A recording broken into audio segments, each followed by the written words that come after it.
Si aujourd'hui vous vous posez la question d'où investir en 2026 pour louer à des étudiants, alors vous êtes au bon endroit parce que cette vidéo va répondre à pas mal de vos questions. Non seulement je vais vous fournir une analyse approfondie sur 5 villes françaises avec des stratégies d'investissement différentes, mais en plus je vais vous donner plusieurs grilles de lecture qui pourront vous servir dans vos recherches. Et cette vidéo ne s'arrêtera là parce que au bout de cette énorme analyse assez inédite que vous retrouverez nulle part ailleurs sur YouTube, vous serez probablement aussi en mesure de définir votre propre profil d'investisseur par rapport à ce fameux marché de la location étudiante. Alors restez bien jusqu'au bout de cette vidéo pour connaître le profil qui correspondra le mieux à votre stratégie immobilière. Mais avant toute chose, bienvenue sur Horizon Immobilier. Sur cette chaîne, je ne vends pas du rêve, je vous propose mon expérience dans les milieux de l'investissement immobilier et de la banque.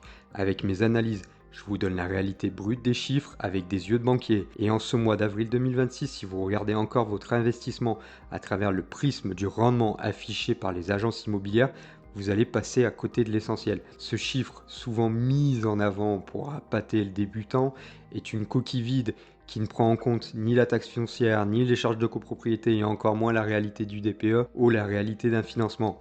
On peut donc se poser la question aujourd'hui de pourquoi le marché a-t-il basculé de manière aussi brutale? Parce que nous sommes sortis de l'ère de l'endettement facile d'une part et de la hausse des prix mécaniques qui était associée à cet endettement. Et jusqu'à 2022, le marché était porté par une euphorie qui masquait toutes les erreurs de gestion. Et aujourd'hui, la donne, elle a changé. En plus des conditions de financement qui se sont durcies ces dernières années, on a donc trois autres forces invisibles qui dictent désormais la réussite ou l'échec de votre opération immobilière. La première force, c'est la mutation des flux démographiques. Les étudiants, ils ne cherchent plus seulement un toit, ils cherchent une connexion à un pôle d'excellence, une proximité avec des infrastructures, avec des transports modernes, avec des tramways, des lignes de bus express et un environnement aussi qui leur offre, en plus de leurs études, un cadre de vie. Donc si votre bien il est enclavé, s'il n'est pas connecté à ces nouveaux poumons urbains, il va perdre de sa valeur relative chaque jour. La deuxième force, évidemment, c'est le rouleau compresseur des normes énergétiques, puisqu'en 2026, le DPE,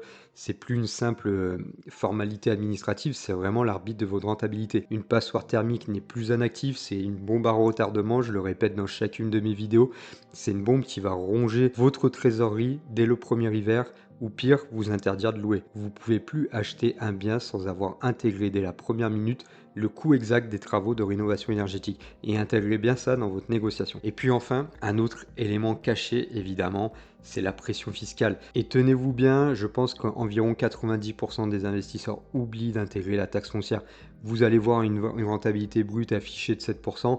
Regardez la taxe foncière de la ville en question. Dans certaines métropoles, cette taxe elle a subi vraiment des hausses significatives pour compenser le désengagement de l'État. Si vous n'avez pas intégré ce paramètre dans votre calcul, votre rendement va fondre comme neige au soleil et ça va transformer le projet qui semblait vraiment rentable à la base en un gouffre financier absolument gigantesque tous les mois. Donc dans cette analyse, on va briser les clichés, on va dépasser les discours marketing pour révéler ville par ville où se trouvent les vraies opportunités de cash flow ou de sécurité patrimoniale en 2026. Et on va pas chercher à faire un coup, on va chercher à bâtir un patrimoine immobilier résilient, robuste, qui résistera dans le temps.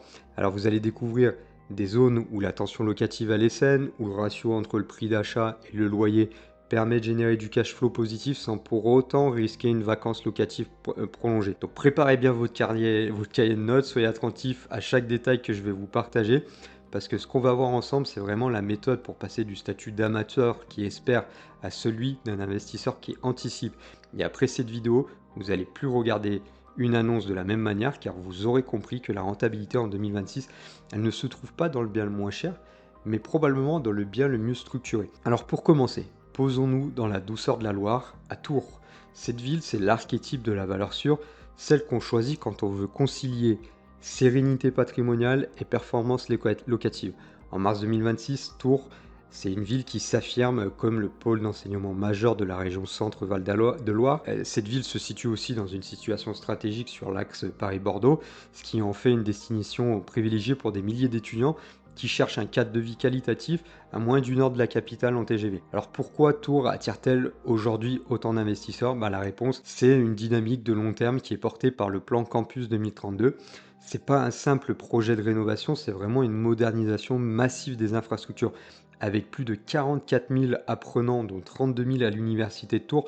La demande locative, elle est vraiment structurelle là-bas. Là-bas, on va pas spéculer sur une mode passagère, vous allez vraiment parier sur une base démographique assez robuste, qui est alimentée par des facultés qui sont plébiscitées, comme celle d'odontologie, ou les écoles d'ingénieurs comme Polytech, qui voient leurs effectifs croître régulièrement. L'analyse du micro-marché de Tours révèle une hiérarchie assez nette. Les secteurs avisés par excellence, c'est les centres Halles et le Vieux Tours. On se trouve dans le quartier historique, qui est extrêmement prisé, qui est situé au plus proche de la faculté de lettres et de droit. Bon, évidemment, les prix sont logiquement élevés, on atteint parfois environ 3500 € du mètre carré, ce qui en fait d'une certaine manière une valeur refuge assez absolue. Et puis à côté, on a un autre quartier qui s'appelle le quartier de la Cathédrale, qui attire une clientèle plus bourgeoise. C'est un quartier très recherché par les étudiants en médecine au CHU Bretonneau. Mais pour l'investisseur qui est en quête de croissance, il y a un autre quartier qui est en train d'émerger à Tours, c'est Montconseil, au nord de la Loire. Et c'est par là-bas qu'il faut tourner son regard parce que c'est un secteur assez récent, qui est moderne, qui offre une architecture actuelle avec des espaces verts. Il a une connexion assez directe avec le centre-ville par la ligne A du tramway, et ça en fait donc une cible idéale pour ceux qui cherchent à investir dans du récent ou du neuf, là où la performance énergétique, le fameux DPE-A ou le fameux DPE-B, elle est garantie. Donc là, vous n'aurez pas de travaux. Par contre, vous avez payé le prix d'entrée. Et sur la ville, le prix moyen au T1 au premier trimestre 2026 pour un studio ancien tourne autour de 2894 € du mètre carré. Mais les petites surfaces, généralement, elles coûtent beaucoup plus cher. Et en hypercentre, comme je disais tout à l'heure, ça dépassera allègrement les 3300 € du mètre carré. Alors si on regarde le plan financier, on a une tension locative qui est forte, qui est portée par un déficit chronique de logement dans l'hypercentre. Et pour un studio de 20 mètres carrés, les loyers médians, charges comprises, ils vont se situer entre 490 € et 560 €. Donc ça va vous amener à une rentabilité brute moyenne qui va avoisiner les 6,4%, ce qui pour une ville de ce standing est tout à fait honorable. En net, en rentabilité nette, on va se stabiliser autour de 4,8%. C'est un taux assez soutenu pour une taxe foncière qui reste raisonnable pour une métropole de cette importance. Alors concrètement, pour une opération de 75 000 €, tout frais inclus, financée par un apport de 15 000 € sur 20 ans, la mensualité de votre crédit, elle devrait ressortir autour de 364 €. Du coup, avec un loyer net de charge qui va avoisiner les 430 €, vous allez dégager un petit cash flow positif net de 66 € par mois. Donc Tours va vous offrir un vrai compromis intéressant. C'est pas une ville qui va vous rendre millionnaire, évidemment, ni à une ville qui va vous fournir un cash flow énorme, mais c'est au moins une ville qui va vous sécuriser votre capital tout en le faisant travailler. Mais il va falloir tout de même rester assez lucide par rapport à certains risques, parce qu'à Tours, le danger, c'est vraiment la vacance locative en période estivale. Et contrairement à des villes plus industrielles, une partie de la population étudiante va migrer vers d'autres régions. Ils vont retourner vers leur région natale généralement pendant les mois de juillet et d'août. Et donc, si vous ne gérez pas ce risque par rapport à votre rentabilité annuelle, vous allez sûrement perdre justement de la rentabilité. Donc, la parade pour un investisseur malin, ça va être de privilégier des baux de 10 mois, ou pour ceux qui ont la rigueur nécessaire, de miser justement pendant les 2 mois de vacances sur la location saisonnière de courte durée, si vous avez le temps de gérer ou si vous trouvez une conciergerie qui vous gère ça avec un bon coût. Et ça vous permettra notamment de capter le flux touristique des châteaux de la Loire. Et c'est là qu'avec cette forme de gestion fine, vous allez trouver un avantage compétitif, mais vous allez surtout faire exploser votre rentabilité. Et puis, autre élément par rapport à Tours, il faut aussi garder un œil sur la future ligne B du tramway. C'est un projet qui doit relier la Riche à Chambray-les-Tours, et ça va ouvrir des secteurs entiers à l'investissement d'ici 2030. Donc c'est probablement une opportunité majeure qui va mécaniquement booster la valeur des actifs qui sont situés à proximité. Donc Tours en 2026, c'est vraiment la preuve qu'en sélectionnant le bon quartier et en anticipant les cycles de vacances, on peut conjuguer la sérénité patrimoniale et un rendement assez pérenne. C'est une ville pour bâtir un petit empire immobilier, brique après brique, avec la certitude que la demande ne devrait jamais trop se tarir. Donc passons à la deuxième ville, et cette deuxième ville, c'est Angers. Donc si vous cherchez une ville qui a le plus radicalement transformé son image ces dernières années, c'est bien celle-ci, parce que Angers, elle est passée du statut de belle endormie à celui de métropole la plus tendue de France pour les locataires. Et je déconne pas quand je dis ça, parce qu'en 2026, malgré un léger tassement de la pression globale, se loger à Angers, figurez-vous que ça reste un parcours du combattant. Pour l'investisseur, ça veut dire une chose capitale, le risque de vacances locatives, il est quasi inexistant à Angers. Alors pourquoi Angers? C'est une ville qui attire autant. D'abord parce que son succès démographique est assez impressionnant. On a une agglomération qui compte plus de 45 000 étudiants. La ville, elle bénéficie vraiment d'une aura exceptionnelle sur le marché des étudiants, notamment avec des pôles d'excellence sur des écoles de commerce et des écoles d'ingénieurs qui vont attirer des étudiants du Grand Ouest et d'ailleurs. Et puis cette jeunesse, elle est généralement un peu plus aisée que la moyenne nationale, puisque le budget moyen, visiblement, selon les sources que j'ai réussi à trouver, le budget moyen des candidats locataires, il va approcher des 670 euros par mois. Donc c'est un marché où les loyers vont se maintenir durablement à des niveaux élevés, parce que la demande, elle est structurellement supérieure à l'offre. Mais attention, faut pas s'y tromper là non plus. Analyser Angers, c'est comprendre la primauté de l'axe de la Maine. Le quartier numéro 1 à Angers, c'est Belle-Beille. C'est le campus historique qui regroupe l'essentiel de l'université et de l'ESCA. Et là, la tension locative, elle y est tout simplement extrême. Et les prix, du coup, ils vont s'en ressentir puisqu'ils vont atteindre en moyenne 3200 euros du mètre carré. Ensuite, on a le quartier de Saint-Serge-sur-Ney qui a une proximité immédiate avec le centre-ville et le CHU. Et là, ça va être le second pilier qui va être très prisé pour les étudiants en médecine et en économie.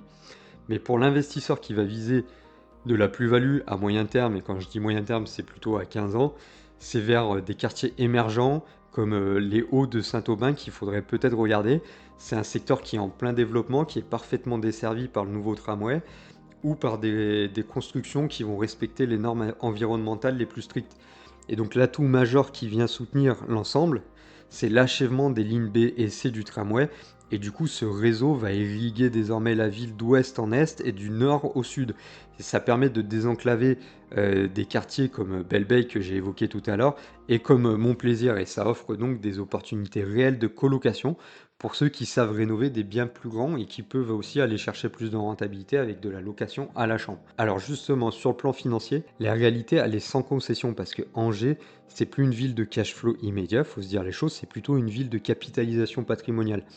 Du coup, pour une acquisition moyenne de 90 000 euros frais inclus qui serait financée sans apport sur 20 ans, on aurait une mensualité de crédit qui dépasserait les 550 euros. Alors même avec un loyer solide, vous allez sûrement devoir faire un petit effort d'épargne d'environ 75 euros par mois, ce qui vous mène à une rentabilité brute moyenne autour de 5,8%.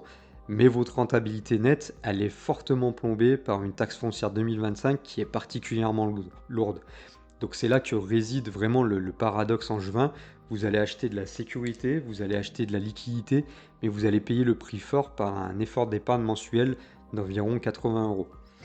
Et puis on a des risques aussi. Le premier risque, c'est le plafonnement du marché.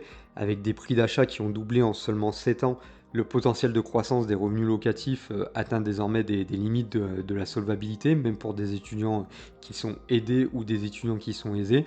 Donc l'investisseur, il doit vraiment être vigilant sur le prix d'achat initial. Acheter au sommet d'une bulle, comme on peut un peu avoir le sentiment que c'est à Angers, c'est se condamner à une stagnation des prix. Et selon l'évolution des taux immobiliers et de l'inflation, votre actif pourrait vraiment stagner pendant plusieurs années avant de reprendre une réelle valeur de marché. Et là, je vous invite vraiment à vous orienter sur ma dernière vidéo qui va parler de l'Île-de-France, où j'explique pourquoi c'est peut-être le moment d'investir en Île-de-France et je fais justement une analyse macroéconomique que vous pourrez largement dupliquer pour une ville comme Angers. Donc en résumé, à Angers, investir en 2026, c'est adopter une posture plutôt de bâtisseur de patrimoine vraiment sur le long terme. Vous n'allez pas être ici pour faire un coup financier rapide, mais vous allez essayer de sécuriser une brique centrale de votre stratégie. C'est une ville où on va acheter en quelque sorte de la certitude. Et si votre objectif c'est de limiter au maximum le risque de vacances locatives et de placer votre argent dans une métropole dont l'attractivité risque pas trop de faiblir, Angers ça reste une très très bonne option. Mais attention, calculez bien votre effort d'épargne parce que c'est la condition ici sine qua non pour ne pas transformer un peu votre rêve de construction de patrimoine en un cauchemar de trésorerie à décaisser chaque mois. Donc maintenant en route vers Amiens, la ville qui donne envie d'étudier en fait parce que Amiens se positionne aujourd'hui comme la deuxième agglomération la plus étudiante de France par rapport à sa population totale parce qu'en chiffre réel, on a 170 étudiants pour 1000 habitants. Donc c'est vraiment un chiffre qui impose le respect et qu'on n'imagine pas quand on n'étudie pas le marché.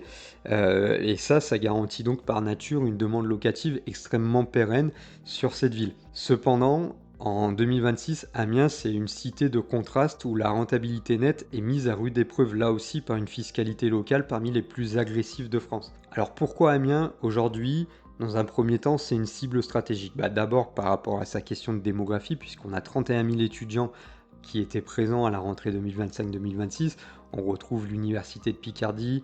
On a aussi la centralisation d'un campus urbain très marqué. Mais ce qu'il faut faire attention par rapport au profil des étudiants là-bas, c'est qu'ils sont assez spécifiques. On a un taux de boursiers qui va déplacer les 37%. Donc ça va signifier que vous avez en face de vous une population qui a des revenus assez modestes. Et du coup, pour réussir à Amiens, votre bien, il doit être impérativement fonctionnel et son loyer doit être vraiment compatible avec les APL, ce qui va constituer ici le socle même de la solvabilité du marché. Donc l'analyse du marché et du micro-marché du territoire d'Amiens, va nous faire naviguer entre deux mondes. D'un côté, le quartier numéro 1, ce serait Saint-Leu.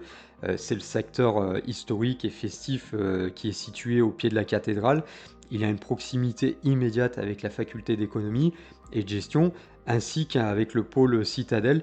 Ça en fait vraiment la cible numéro 1 pour tous les étudiants. On a des prix des studios qui grimpent facilement autour de 2830 € du mètre carré. Et puis de l'autre côté, on a un autre quartier qui s'appelle Henryville. Là, c'est le quartier résidentiel qui est plutôt chic, qui est situé au sud du centre-ville. Et c'est le secteur où on va trouver le plus d'étudiants aisés ou des étudiants en médecine qui auront peut-être déjà un peu plus de revenus. Donc là, ce quartier va plutôt être intéressant pour faire de la sécurité patrimoniale pure. Mais si vous êtes un investisseur plutôt opportuniste, alors il faudra s'orienter vers le quartier de la Gare et de la Vallée, qui subit une profonde mutation actuellement avec l'arrivée de programmes neufs, la réhabilitation notamment d'anciens entrepôts. Et là, il offre des prix d'entrée beaucoup plus attractifs qui seront autour de 2400 € du mètre carré, avec là aussi un potentiel de plus-value qui serait directement indexé sur la liaison ferroviaire directe avec Paris, qui vous place à peine à 1 heure de la capitale. Donc sur le plan financier, la réalité elle est sans appel, la pression fiscale c'est vraiment votre arbitre principal sur cette ville. L'indice de tension locative elle est de 1,30, ce qui est bien inférieur à la moyenne nationale. Le marché il est fluide, mais il est surtout concurrentiel. Pour un studio de 20 mètres carrés, vous allez compter entre 460 et 510 € de loyer, charges comprises. Et si la rentabilité brute moyenne tourne autour de 6,8%, alors la rentabilité nette, elle va chuter de 2 points à 4,7%. Et cet écart, il va s'expliquer par une taxe foncière en 2025 dont le taux global cumulé est de 55,87%. C'est l'un des plus élevés de France pour une grande ville. Donc concrètement, pour un investissement de 70 000 €, tout frais compris, financé à 100% sur 20 ans, votre mensualité elle devrait être proche des 430 €. Après avoir déduit les charges de gestion, l'assurance et la taxe foncière, votre revenu net mensuel se situera donc autour de 390 €. Résultat, vous devrez probablement faire un effort d'épargne d'environ 34 € par mois. Amiens, c'est pas une ville de cash flow immédiat et massif, mais c'est plutôt une ville de rendement maîtrisé, où chaque euro de charge doit être maîtrisé aussi et optimisé. Alors quels sont les risques? Le risque majeur, évidemment, encore une fois, c'est la pression fiscale locale qui va peser lourdement sur vos épaules. Toute nouvelle hausse de la taxe foncière votée par la métropole pourrait faire basculer votre opération dans un déficit de trésorerie toujours un peu plus grand et qui s'agrandirait tous les ans. De plus, on a cette tension locative modérée. Avec cette tension-là, un bien qui serait pas dans un bon état ni au goût du jour, qui serait mal isolé ou avec un DPE médiocre, il restera vacant beaucoup plus longtemps, vous allez attirer des mauvais locataires. Et c'est plus gênant. Donc à Amiens, vous n'avez pas droit à l'erreur sur la qualité du logement. Et pour réussir, appuyez-vous sur le programme Amiens 2030 qui vise à renforcer l'attractivité du centre-ville. Et ce renouvellement urbain, notamment entre la citadelle et le campus sud, c'est un moteur de valeur. Et c'est là où vous allez peut-être pouvoir dénicher quelques pépites qui nécessiteront sûrement un investissement en termes de travaux. Donc Amiens, elle va vraiment vous demander de la discipline, une grande gestion. Et si vous êtes capable d'offrir justement un bien propre aux normes parfaitement situé, alors vous allez sécuriser une demande étudiante assez robuste. Mais il ne faudra vraiment pas, j'insiste, sous-estimer la fiscalité locale dans vos calculs. Donc à Amiens, l'investisseur intelligent, c'est celui qui va savoir compter, non pas ce qu'il gagne, mais surtout ce qui lui reste réellement une fois toutes les taxes payées, toutes les charges réglées. cap maintenant vers la Bretagne, où Brest, en ce mois d'avril 2026, s'impose vraiment comme une place forte, voire une priorité pour tout investisseur en quête de rendement brut et de dynamique de désenclavement. Brest, c'est une ville qui est restée longtemps dans l'ombre de ses cousines rennaises ou nantaises, et j'ai fait une analyse sur Nantes récemment où j'explique pourquoi c'est très très risqué d'investir là-bas. Donc allons plutôt voir à Brest, la cité du Ponant, qui vit une véritable mutation. Elle se contente plus de sa position géographique, elle profite d'un effet de rattrapage sur les prix qui, couplé à une tension locative très saine, offre une sécurité de vacances qui est quasi nulle sur les petites surfaces. Alors concrètement, pourquoi Brest elle est devenue incontournable? La réponse elle est dans les chiffres de la rentrée 2025-2026 là aussi, puisqu'on a plus de 30 000 étudiants qui se sont inscrits dans le pays de Brest, dont la quasi-totalité qui était concentrée au cœur de la métropole. Et au-delà du volume global, c'est vraiment la dynamique par segment qui en tire les nouveaux bailleurs. On a un rebond historique de 7,8% pour les classes préparatoires et on a une croissance de près de 5% pour les étudiants internationaux dans les campus d'ingénieurs. Donc la demande, elle est non seulement massive, en croissance, mais en plus elle est qualitative. Et cette diversité internationale, c'est une véritable aubaine parce que ces profils vont vraiment rechercher des solutions clés en main, qui sont sécurisées et qui sont proches de leur lieu d'études. Alors, quelle est l'analyse du marché brestois? C'est une leçon de géographie urbaine pour un investisseur, parce que vous avez d'un côté le quartier de Bellevue, c'est vraiment le cœur battant de la vie étudiante, à proximité immédiate avec pas mal d'écoles, et en plus, les prix sont les plus bas de la métropole, avec une moyenne qui va osciller autour de 2000 euros du mètre carré sur le début d'année 2026. Donc là, c'est vraiment votre cible pour maximiser le rendement immédiat et pour justement aller viser des étudiants peut-être plus étrangers. Et puis de l'autre côté de la ville, on a le secteur de Siam-Saint-Louis qui représente plutôt la valeur prestige brestoise, qui est plus éloigné des campus, mais qui va attirer les étudiants au budget plus confortable, qui vont être en quête de vie nocturne et de proximité avec la gare. Les prix dépassent là-bas allègrement les 2750 euros du mètre carré. Et puis enfin, si on peut dire peut-être une pépite, c'est le quartier de Saint-Marc. C'est le secteur résidentiel qui est en train de muter sous nos yeux avec un prix moyen de 2500 euros du mètre carré. C'est un quartier qui va offrir un cadre de vie qui est plus vert, tout en restant connecté au centre par le réseau de bus et surtout par la future ligne de tramway. Donc c'est ici que le potentiel de plus-value à 10 ans est probablement le plus marqué. Alors financièrement, Brest, c'est vraiment une machine à cash flow, contrairement aux villes précédentes.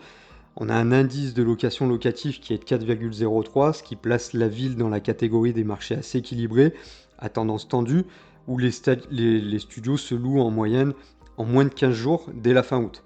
Donc pour un studio de 20 mètres carrés de qualité standard, vous allez avoir un loyer médian qui sera entre 450 à 480 euros, ce qui vous amène quand même à une rentabilité brute moyenne de 7,1%. Et la rentabilité nette après déduction des charges de copropriété qui sont souvent élevées dans les immeubles des années 60 de Bellevue et la déduction de la taxe foncière, elle va se stabiliser autour de 5,2%. Donc là aussi, vous voyez, hein, comme sur les autres villes, on perd 2 points à cause des charges. Donc concrètement, si vous voulez acquérir un bien, par exemple pour 65 000 euros, tout frais compris, financé avec 15 000 euros d'apport et un crédit sur 20 ans, votre mensualité, elle va être autour des 300 euros. Une fois vos charges et vos taxes payées, vous allez dégager un cash flow positif d'environ 77 euros par mois. Et si vous réalisez cette opération en financement à 110%, alors là, l'effort d'épargne, il est quasi nul. Ce qui, dans ce contexte financier de 2026, c'est vraiment une anomalie extrêmement rare et positive. Par contre, il y a des risques, et évidemment, il y a un risque dans certains quartiers, notamment dans le quartier de Bellevue. Le risque principal là-bas, il est lié au vieillissement du parc immobilier, puisque beaucoup de copropriétés datent des années 60 et elles nécessitent des travaux de ravalement avec isolation thermique par l'extérieur. Donc si vous analysez pas les procès-verbaux des dernières assemblées générales, vous allez vous retrouver avec des grosses surprises et vous risquez de vous retrouver avec des appels de fonds assez importants dès la première année. Et ça, c'est ce que j'appelle la trappe à cash flow. C'est un rendement qui est apparent dans les tableurs Excel, mais qui va s'effondrer face à une dépense imprévue. Ensuite, gardez aussi un œil sur la ligne B du tramway, parce que c'est le projet moteur de la décennie sur l'évolution urbaine de cette ville. Ce projet-là, il va relier les quartiers de la Cavale Blanche au centre-ville, et du coup, ça va transfigurer l'accessibilité des campus. Et pour l'investisseur, c'est assez simple. Chaque bien situé à moins de 500 mètres d'une future station verra mécaniquement sa valeur progresser même si souvent ces prix sont déjà intégrés aujourd'hui. Donc Brest en 2026, c'est vraiment une ville où on va pouvoir combiner, si on a suffisamment de discipline, une rentabilité immédiate assez solide et aussi potentiellement une vision patrimoniale à long terme. C'est un terrain de jeu assez idéal pour celui qui sait combiner les chiffres et la carte de la ville et pour celui qui veut pas se faire enfumer par des villes comme Nantes. Donc là, c'est pareil, je vous renvoie vers la vidéo sur les 5 villes catastrophiques en France, quoi. Donc maintenant, je vous propose de partir pour notre dernière ville dans cette analyse et on va aller tout à l'est de la France puisqu'on part à Nancy qui, en ce début d'année 2026, est l'une des villes avec le plus de superlatifs pour tout investisseur qui se respecte. Parce que Nancy, avec plus de 50 000 étudiants pour une population municipale qui va stagner autour de 105 000 habitants, bah c'est la métropole qui vit littéralement au rythme de ses campus. Et c'est ici, donc au cœur de la capitale historique de la Lorraine, qu'on va trouver les rapports prix-loyer les plus flatteurs de tout notre panel. Parce que Nancy, c'est pas seulement une ville étudiante, c'est vraiment un écosystème d'ingénierie mondiale qui est porté par des institutions comme les mines, qui est classé dans le top 5 national, ou le campus Artem, qui est un modèle unique d'enseignement transversal qui va mêler l'art, la technologie et le management. Alors pourquoi Nancy est-elle devenue un aimant à capitaux et à investisseurs? La réponse, elle tient en deux mots, c'est la diversité internationale. En 2025-2026, le Grand Nancy compte donc pas moins de 47 000 étudiants, dont plus de 8 500 internationaux qui sont venus de 137 pays différents.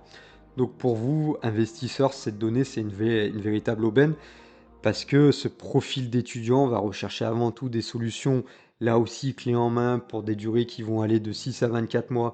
Ils vont pas chercher à acheter un appartement, ils vont chercher la tranquillité d'un meublé de qualité. Et c'est cette demande qui est plutôt segmentée avec une base solide pour le studio standard et une niche croissante notamment pour la colocation haut de gamme. Ça va vous permettre de sécuriser votre investissement. Alors si on analyse Nancy par quartier, on a plusieurs dynamiques qui sont assez fortes. Le quartier numéro 1, ça reste Vieille Ville et Léopold. C'est le quartier historique, c'est le secteur favori des étudiants, notamment les étudiants en droit et en lettres, pour un cachet qui est assez inimitable et une vie nocturne qui est assez vibrante. Donc là, on a des prix qui approchent des 2660 € du mètre carré. Ensuite, on a le quartier du centre-ville, Charles III, qui est proche de la gare et du centre commercial Saint-Sébastien. Alors ce quartier il va offrir une centralité vraiment parfaite pour les étudiants de l'Université de Lorraine, mais le véritable poumon économique, c'est vraiment le secteur des rives de Meurthe. C'est ici que s'implantent les nouvelles écoles et les résidences de services les plus modernes. C'est un quartier à fort potentiel de valorisation. Il est idéal pour ceux qui anticipent une mutation paysagère des berges. Donc sur le plan financier, Nancy, c'est une ville qui s'impose comme le champion du cash flow parce qu'avec un prix moyen au premier trimestre 2026 de 2309 € du mètre carré pour un studio ancien, c'est tout simplement la ville la plus accessible de notre analyse. On peut même encore dénicher des pépites qui sont en dessous des 2000 € du mètre carré, dans des rues qui seront moins centrales évidemment, mais très demandées par les étudiants. On a une rentabilité brute moyenne qui va atteindre les 7,6%, c'est le taux le plus élevé de notre panel. Et la rentabilité nette, elle est estimée à 5,8%, ce qui reste assez soutenu. Pourquoi c'est contenu? Parce que la taxe foncière à Nancy, elle demeure assez raisonnable et beaucoup plus raisonnable que dans d'autres métropoles qu'on a comparées aujourd'hui. Donc concrètement, pour un studio que vous allez acheter 55 000 €, frais de notaire inclus, financé avec un apport modéré de 10 000 € et un prêt de 45 000 € sur 20 ans, votre mensualité serait autour de 273 €. Le loyer net, après déduction des charges et des taxes, va tourner autour de 395 €. Résultat, vous allez générer un cash flow positif net de 122 € par mois. Et donc Nancy est à ce jour la seule ville de ma sélection dans cette vidéo où une telle performance est réalisable avec un apport aussi limité.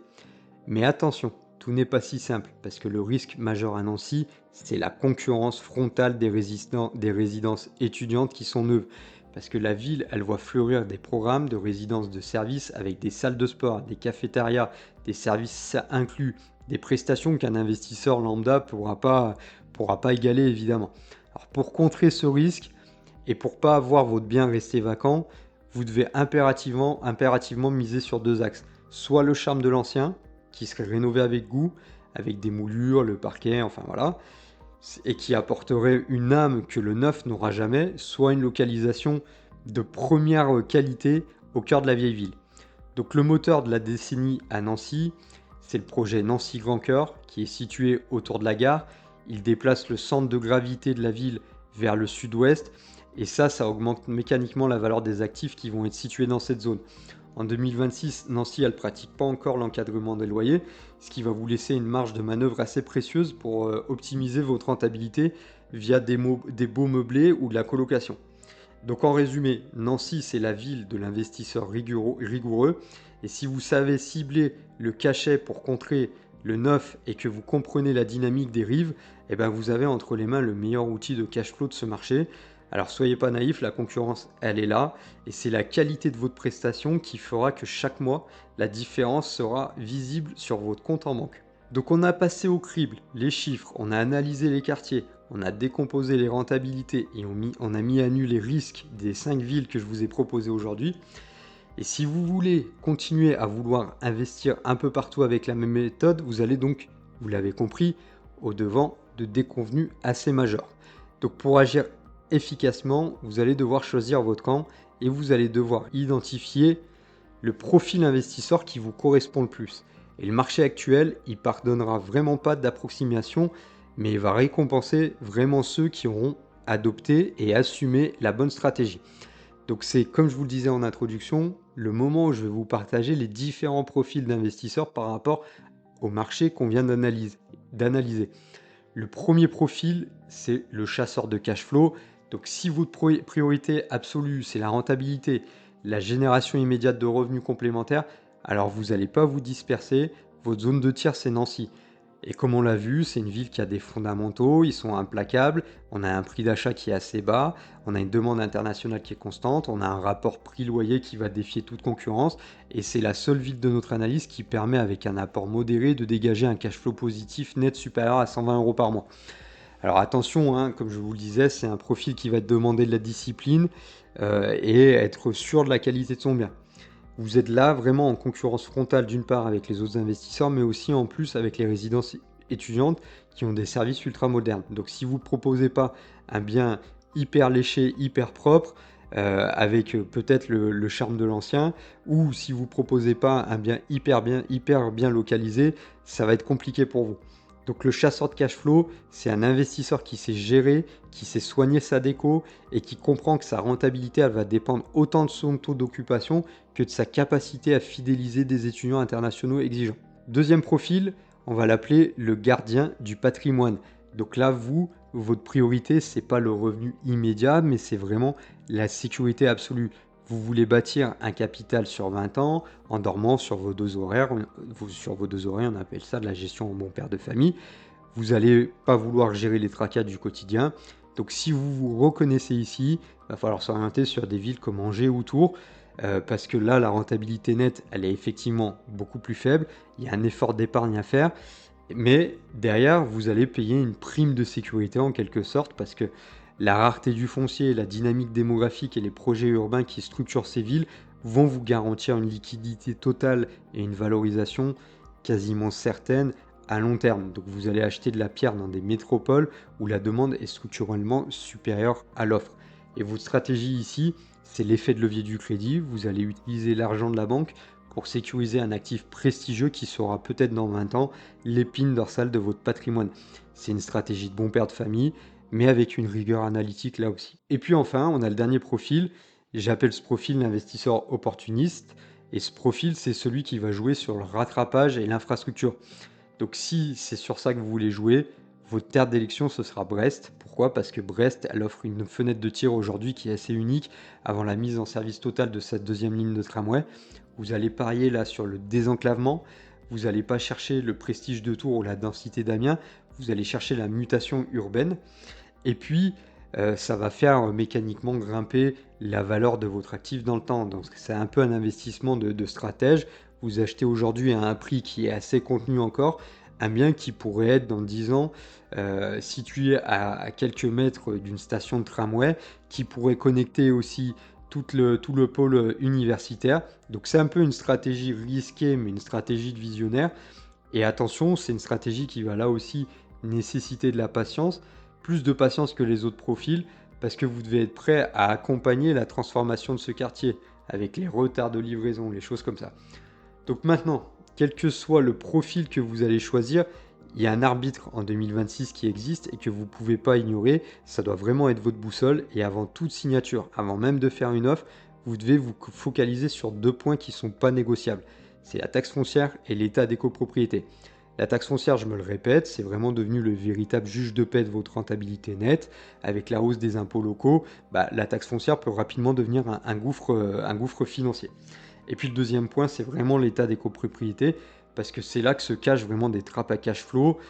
Beaucoup de villes qu'on a analysées ont des biens avec des prix qui sont alléchants, mais c'est aussi des biens qui se situent dans des copropriétés qui sont souvent vétustes et qui vont demander des travaux comme des ravalements de façade, des réfections de toiture, des mises aux normes énergétiques. Et ces travaux qui seront votés en assemblée générale, ils peuvent représenter des appels de fonds de plusieurs milliers d'euros et ça peut anéantir plusieurs années de loyer. Faut pas se leurrer. Alors après, il y a un travail à faire par rapport à de la gestion de déficit, mais là, c'est un niveau un peu plus élevé et on pourra en reparler pour ceux qui sont un peu plus avancés. Donc soyez vigilants au moment d'investir dans des villes ou dans des copropriétés.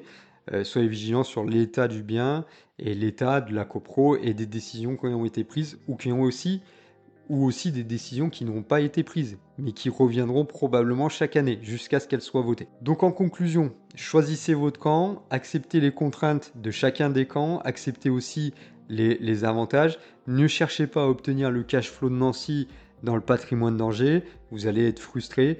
Ne cherchez pas la plus-value rapide de Brest dans la sécurité de Tours, vous allez trouver là aussi que de l'incompréhension. Le marché de 2026, c'est vraiment un marché de précision et la réussite, elle va pas sourire à ceux qui achètent juste de l'immobilier, elle va sourire à ceux qui achètent une stratégie financière qui est cohérente avec leurs objectifs. Si vous voulez être accompagné, si vous voulez qu'on fasse le point, écrivez-moi en commentaire, je serai ravi de vous accompagner à ce sujet-là. On parle de choses sérieuses, vous l'avez vu, la vidéo, là, elle a fait presque 40 minutes déjà, et vous voyez que ce sont des analyses assez sérieuses. Et en accompagnement, je peux aller encore plus loin, je peux vous challenger, vous faire vous poser les bonnes questions pour ne pas foirer votre investissement et foirer des années et des années de finances. Voilà, donc pensez à ça, n'hésitez pas à écrire un commentaire, ça vous coûtera rien. Donc on arrive au bout de cette analyse. Vous avez compris, là on s'est concentré sur l'immobilier étudiant en 2026. Le marché qu'on a sous les yeux aujourd'hui, il est beaucoup plus exigeant, il est assez technique, mais paradoxalement, c'est aussi devenu un marché plus juste pour ceux qui vont accepter de faire l'effort de la rigueur. Et l'investisseur de 2026, il ne peut plus se limiter à faire ce qu'on disait il y a une dizaine d'années, faire des coups. Il va plus parier sur la chance, il va vraiment sélectionner des actifs avec une précision assez chirurgicale. Donc votre réussite, elle ne dépend pas seulement de votre flair ou de votre intuition, elle va vraiment reposer sur votre capacité à analyser le marché et à croiser les données. Donc si vous voulez franchir un cap, c'est pour ça que j'ai créé cette chaîne. Je sais que face à une annonce immobilière, devant le stress de la visite, devant la pression du marché, on oublie souvent les fondamentaux, on oublie souvent de vérifier le procès verbal de l'Assemblée générale, on oublie de calculer la taxe foncière, on oublie de se projeter ses travaux. Donc pour éviter ces erreurs, encore une fois, je peux vous accompagner individuellement. N'oubliez pas, le succès en immobilier, c'est pas d'avoir toutes les réponses tout de suite, c'est vraiment de poser les bonnes questions avant de signer. N'hésitez pas à venir me poser vos questions, avec grand plaisir je vous accompagnerai. Et puis déjà, mettez-moi un petit pouce en parallèle, mettez-moi les commentaires, ouvrez le débat, abonnez-vous à la chaîne, on va la lancer, on va la développer, c'est une chaîne sérieuse, on va pousser les analyses. Abonnez-vous pour recevoir les prochaines analyses et suivre un peu les études de marché. Et merci si vous êtes arrivé jusqu'au bout de cette énorme analyse. Je suis le seul à faire ça les gars. Merci d'avoir été attentif. Maintenant c'est à vous de jouer. Et puis on se retrouve très vite et à bientôt.